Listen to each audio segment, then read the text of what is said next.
Every week, Hillsdale College President Larry Arnn joins Hugh Hewitt to discuss great books, great men, and great ideas. This is Hillsdale Dialogues, part of the Hillsdale College Podcast Network. More episodes at podcast.hillsdale.edu or wherever you find your audio. Morning glory, America. Bonjour. Hi, Canada. I'm Hugh Hewitt. We're getting close to the end of the year, and we're not going to finish the Republic until next year. But we're at Book 8, and I'm Hugh Hewitt. Dr. Larry Arnn is president of Hillsdale College. He joins us. There he is in his chair looking down. There's Dr. O'Toole, Daniel O'Toole. He is our Plato expert.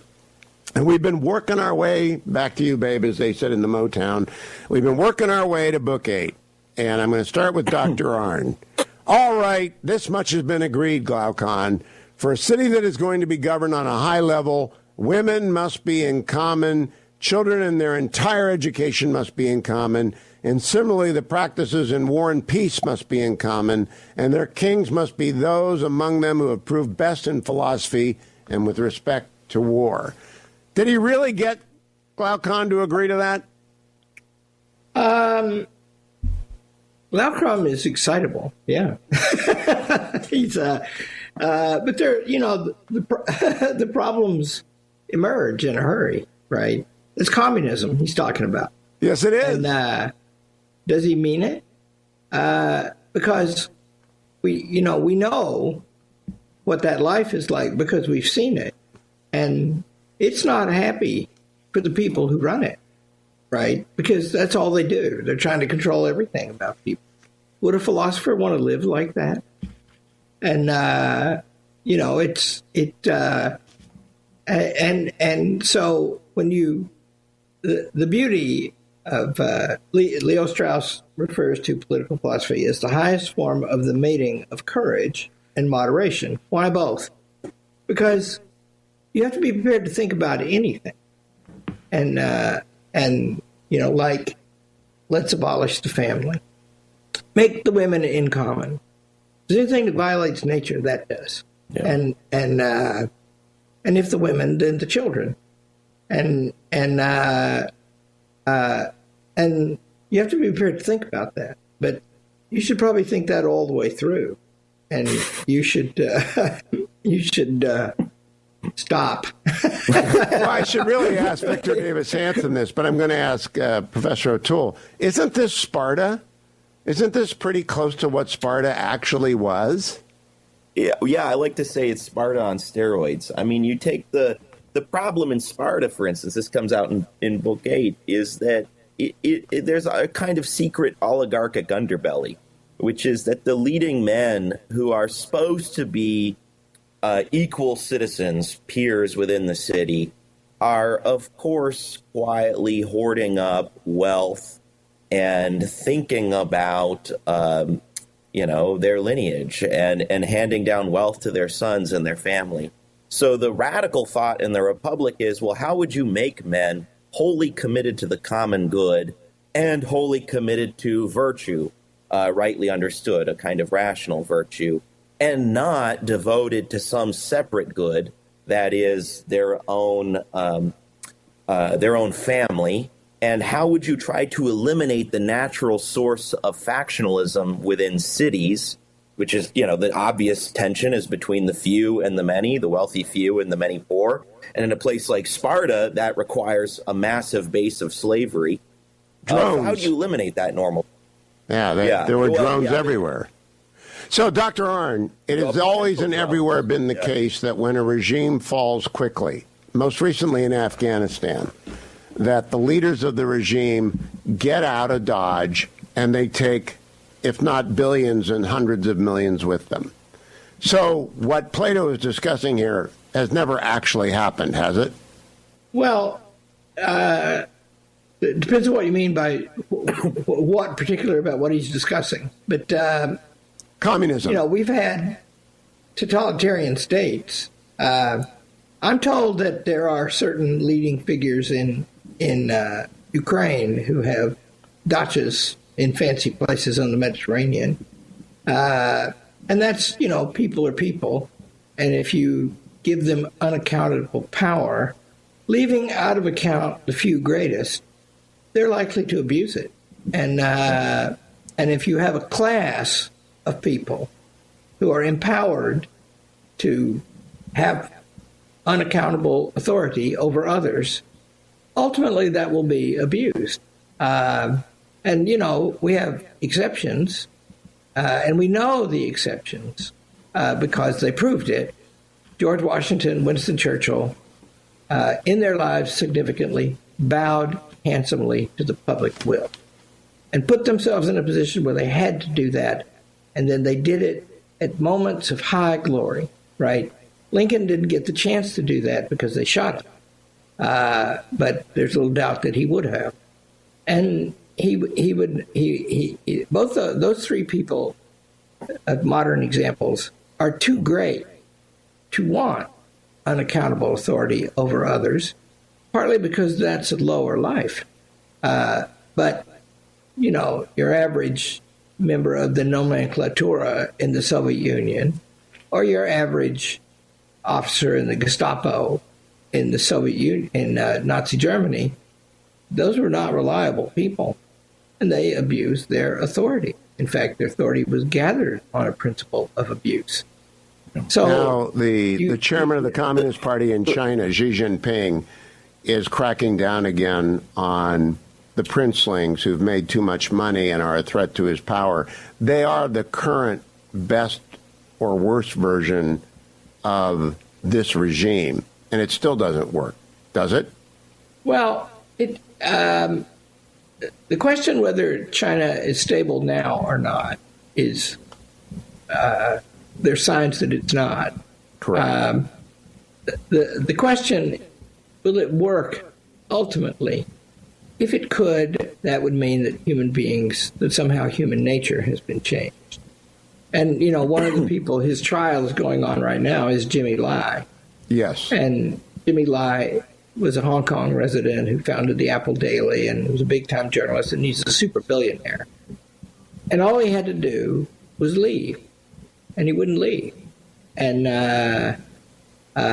you know, I'm told that he's become a devout Catholic, and he spends his days in prayer, and he's 80 years old, and friends of his hope that he will be let go so he doesn't die in prison. But there's an account of the trial in the Wall Street Journal yesterday, and all they're convicting him of is journalism. You know, reporting. When the president-elect was on the show the last time, he promised me he would get Lai out, but I think he underestimates Xi's tyranny, which brings us to the forms of government. Professor O'Toole, these are different forms of government than I teach my law students every year in the second class. I teach them the politics in about 1 hour so that they can distinguish what we're doing here. And just give them the sixth kind. Why are there five here, and what's the difference? Yeah, it's helpful to compare the regimes that Plato outlines with the regimes Aristotle outlines. Well, one way that this is a nice corrective is there's this funny issue in Aristotle. He talks about the potential for a somewhat virtuous multitude ruling. He just calls it a polity or a regime as such, but it's like a good democracy in Aristotle. And it turns out that doesn't really exist. The best you could do is kind of approximate it by combining elements of democracy and oligarchy. Well, Plato eliminates the virtuous multitude ruling and instead replaces that and replaces what we normally think of as aristocracy with this thing we call timocracy. And timocracy means it's rule of those who love honor.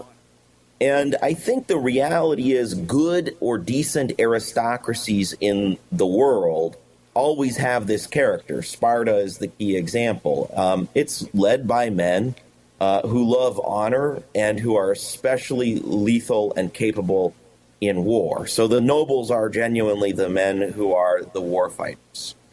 It replaces that with what we normally conceive of as aristocracy, because it turns out aristocracies in the best imaginable sense, a sort of regime in which men nobly commit themselves to the public good, but also liberal learning. You don't really see those in the world. And if you could, you'd really think it through, it would be Plato's Republic.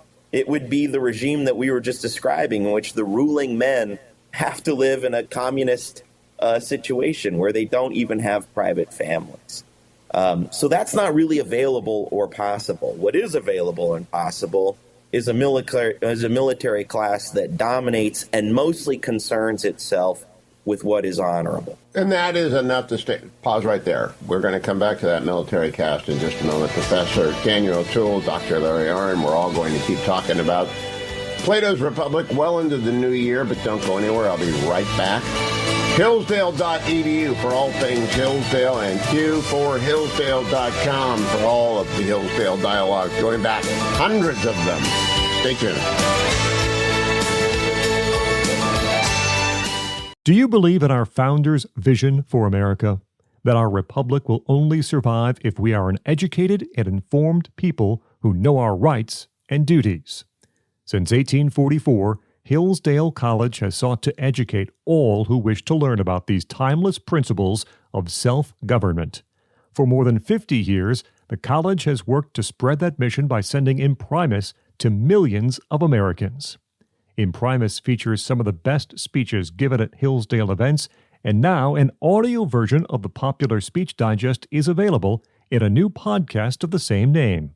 And, like the print publication, Imprimis, the podcast, is always free. Listen to the best arguments from speakers such as Chris Rufo, Molly Hemingway, Mark Stein, and Hillsdale College President Larry Arnn, read by Hillsdale students. Subscribe today to listen to Imprimis at podcast.hillsdale.edu. That's podcast.hillsdale.edu or wherever you get your audio.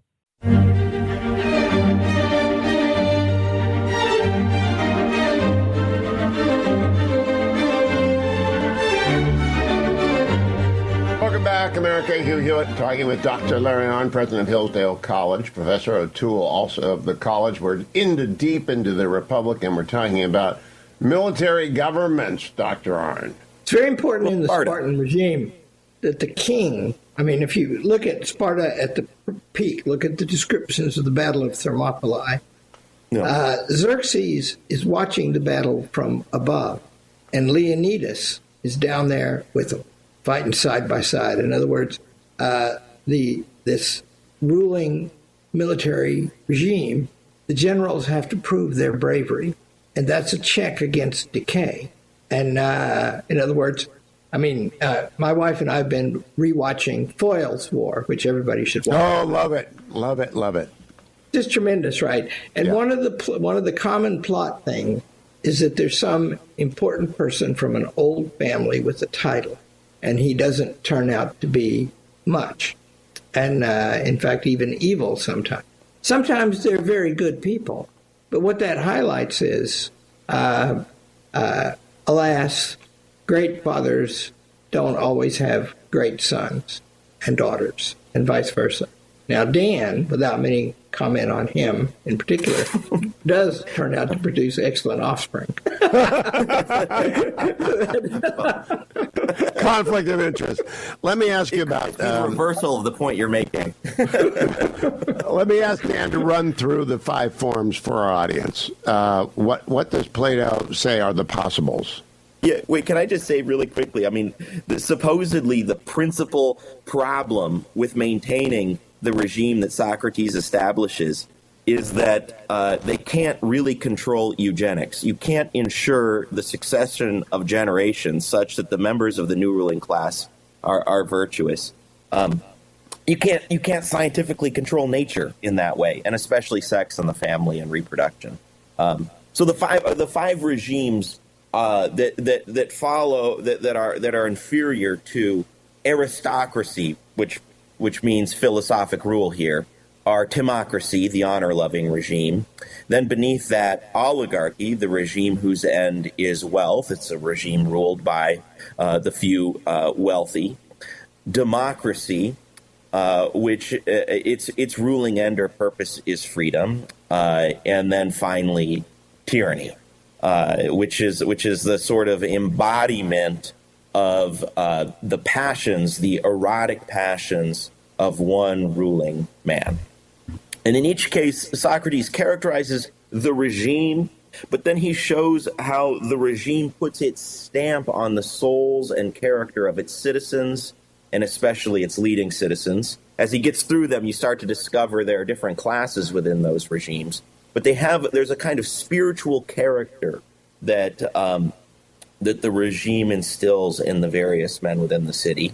And there's basically an official, there's a kind of ranking of the city. So in each case, there's a descent, and the regime is less just, and the souls of the leading men are sicker and sicker within the regime.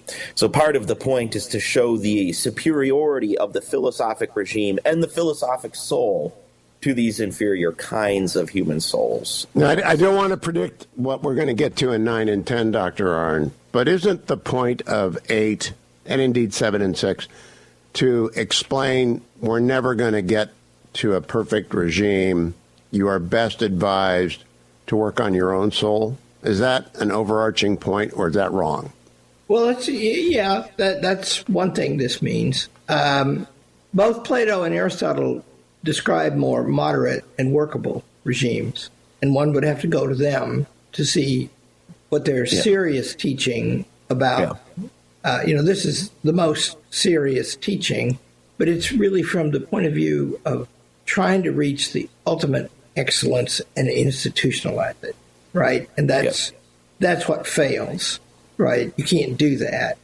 And so you get more moderate proposals. In Aristotle, the proposal is really mixing up these classes in ways that give stability and give them all a voice. And Plato in the Laws is something like that. Pause right there. We'll be right back, America. Don't go anywhere except over to hillsdale.edu. Hillsdale.edu. That's where you find all of the courses. You can sign up for Imprimis for free. You can also go to hugh4hillsdale.com. If we caught your attention and you've always wondered, what are these books are about? Who is this Plato guy? All you need is hugh4hillsdale.com and go back, and you can find the entire series on the Republic and indeed hundreds of Hillsdale Dialogues. Stay tuned.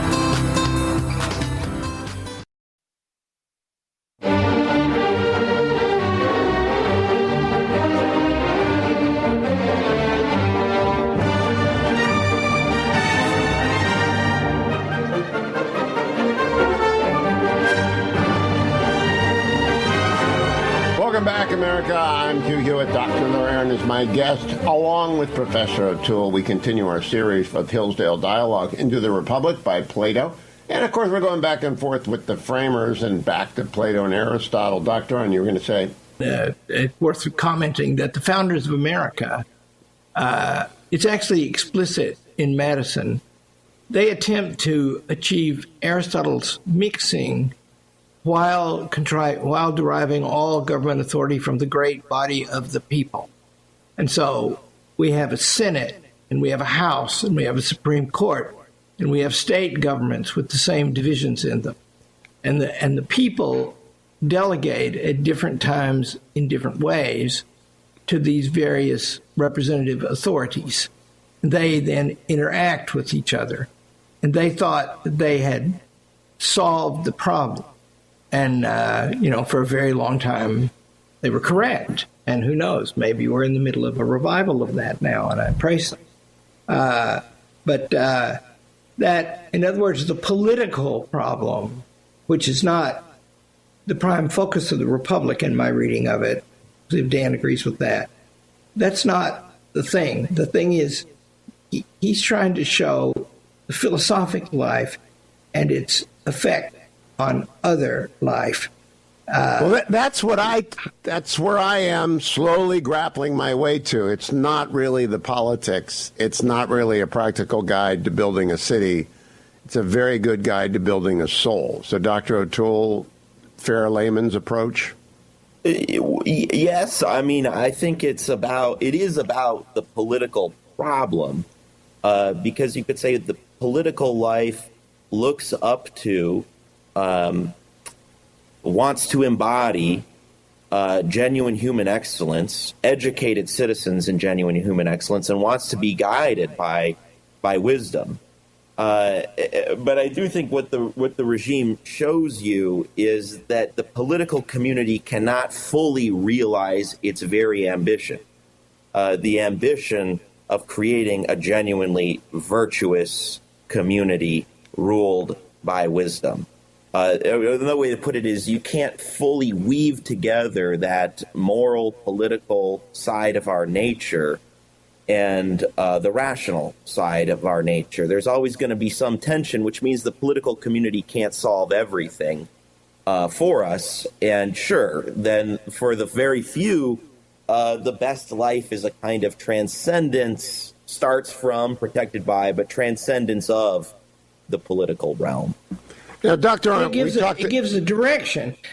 It certainly does effectively give a direction to political life. Yeah. Right. And its point is, it's a very important fact that when Winston Churchill starts making his case about the horror of Hitler, he mentions his persecution not just of Jews, but of philosophers and scientists. You have to have respect for the life of the mind. And you have to understand that cannot be controlled in detail. And the life of the mind must have respect for the requirements of the political community. One of the ways I think about Hillsdale College is that the morality, let's say how we have to behave at Hillsdale College, is supplied by the object of Hillsdale College, which is an activity of learning, right? So we must be free to think, and we must behave ourselves so we can keep thinking. And in a way, that's what Plato's Republic. And it's all voluntary. But it's all voluntary. Remember, the interlocutors in Plato's Republic, the special two, Plato's brothers, they are potential statesmen, right? And he's showing them the hierarchy that they should serve by whatever means are possible in politics. Yeah, I think that's right. And also ultimately, so revealing what politics should look up to and ultimately preserve, that is especially the life of the mind and education, but also ultimately revealing the limits of what you can achieve through political life and the way in which the regime cannot fully be rational or made rational, and therefore having to learn to accept the persistence of injustice, selfishness, faction, family, religion, or superstition throughout the regime. All those things are, you could say, essential to normal life, and one can make them somewhat more reasonable, but one cannot make the regime as a whole reasonable. Now, my big question to close the year out for both of you, in the period of 1776 to about 1803, two regimes go through successive changes. The American Republic goes through 3 changes, the Articles, the Constitution, the imposition of judicial review, 3 changes. The French Revolution goes through 3 or 4. I lose count. Did they consult this book in doing that work? I'll start with you, Dr. Arnn. Well, Madison quotes it in The Federalist twice, I think. They knew the book. The French, they were, one way to put what happened in the French Revolution was they didn't get to the end. They lost their sense of humor. They tried to do it all, make it all, and if you France was a much more thorough despotism than England ever was, right? The monarchy and the aristocracy were more powerful there than they were in England, and the mechanisms for mixing power weren't sufficient. And so when the revolution started, one of the things they had to do, they did was kill whole classes of people, and you could derive that kind of advice from Plato's Republic, but not if you understand the book, I think. Dr. O'Toole, 2 weeks ago, I had on Peggy Noonan. She wrote this book, A Certain Idea of America, and her best chapter is about John Adams and Thomas Jefferson sundering their friendship over the French Revolution and repairing it by not talking about it. And so, do you agree with that? I mean, is that what they were arguing about, which is whether or not 1776 was preferable to 1789? Well, that was a major disagreement, yeah. And then the repairing of their friendship, though, involved them talking about it. And, yes. That correspondence is excellent, by the way. And I think it's there that you see John Adams actually refers quite a bit to Plato and is prodding Jefferson to read Plato.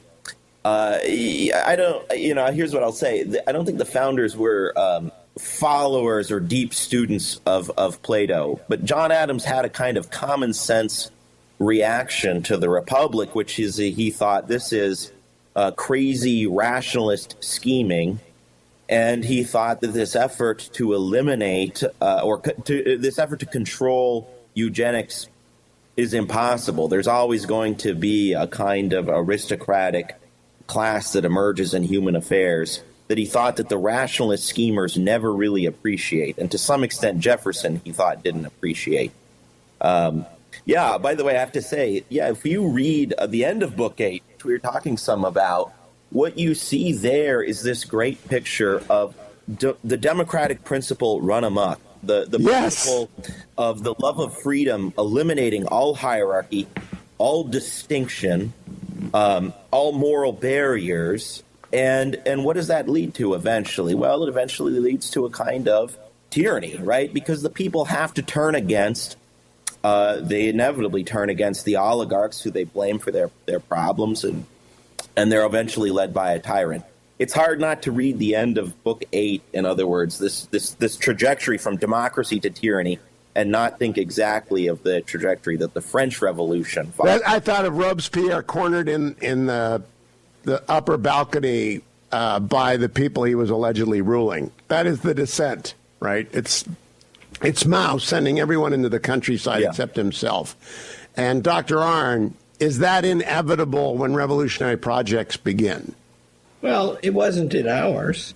And, ours, the American Revolution was the most successful revolution in history, and by the skin of its teeth.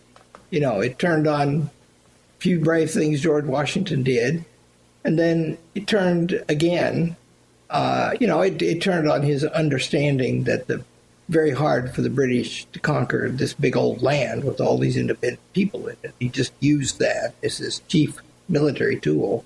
Oh, I thought you were going to say it didn't. It was best because it had the least amount of baggage when they began. But hang on right there. We'll come back and we'll talk about beginnings in just a second.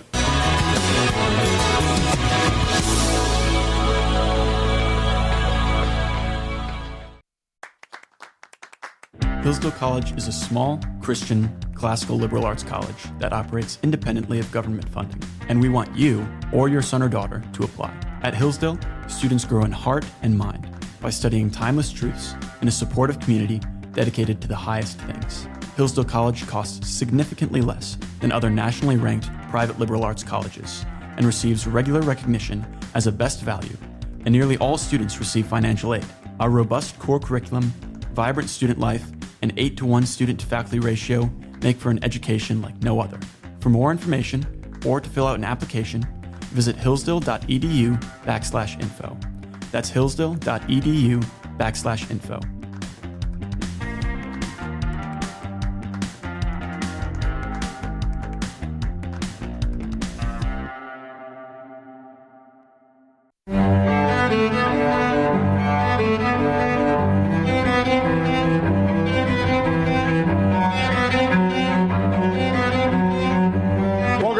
I'm Hugh Hewitt, the Hillsdale Dialogue. The last one of the year is wrapping up. We are not done with the Plato's Republic conversations. All previous dialogues at Hugh for Hillsdale.com. with Professor O'Toole and, of course, President Arnn of Hillsdale College. All things Hillsdale at hillsdale.edu. But in the new year, we're going to take a couple of weeks off from our finishing kick on Plato's Republic to talk about revolutions, both American, French, and those in the future. So don't miss that starting next week in the new year. But let's go back, Dr. Arnn, to the framers and where we find ourselves as we head into the start of the new year here on the Republic and Aristotle. We were living a life of responsible government under the principle of equality. And we built that here over 150 years. And it was the most advanced in the world when the American Revolution started. And then it had to be, it started breaking down after the Revolution because states started abusing people's rights, and we couldn't pay our debts, and couldn't collect our taxes, a million things. And then the second great phase is they wrote a wonderful constitution. And they studied up like crazy to get that right. And they built it on experience that had been accumulated in America for that long time after the first Europeans arrived. And they made it work. And it never worked. First of all, it's a flexible document, and the details are not in it. But second, some things that they thought would be major features never functioned at all. The Electoral College, I think, is terribly important, but it's never functioned the way they thought it would. And what it does is it spreads authority across the country. That's what it does. And the Senate does work, and that's the only thing that may not be amended, unless you throw the whole thing out, is that the Senate does work. We're about to see if the Senate works. Let me conclude this way. We will reconvene at the end of, at the beginning of next year to conclude the Republic. Dr. O'Toole, does this book work in terms of any regime anywhere in the world? Do they begin by picking up the Republic? Your students, I think every political theory class kind of begins with the Republic. Tell me if I'm wrong. But does it work anywhere as a guide to anything? I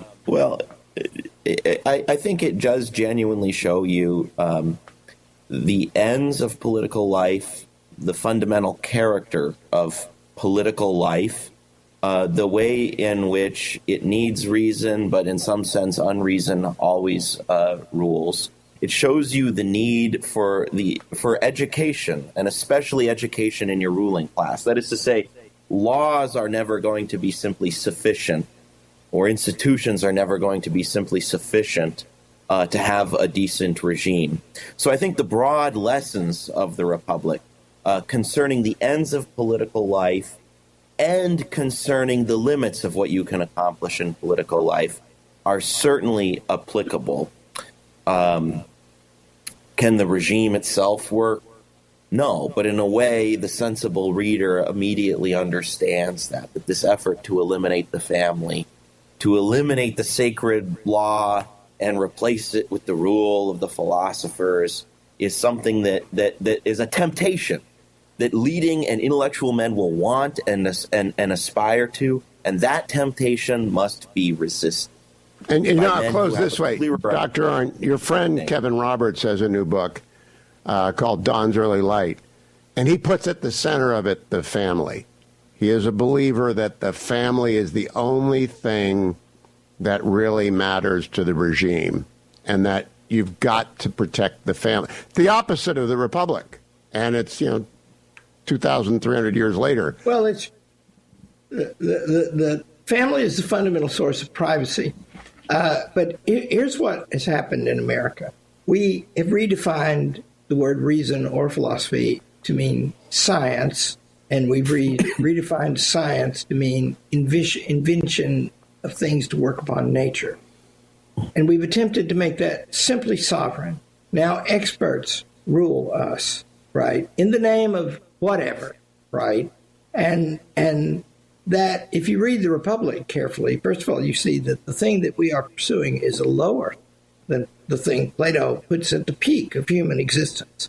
And Plato didn't really propose that thing that he puts at the peak should rule everything, because it couldn't and wouldn't, right?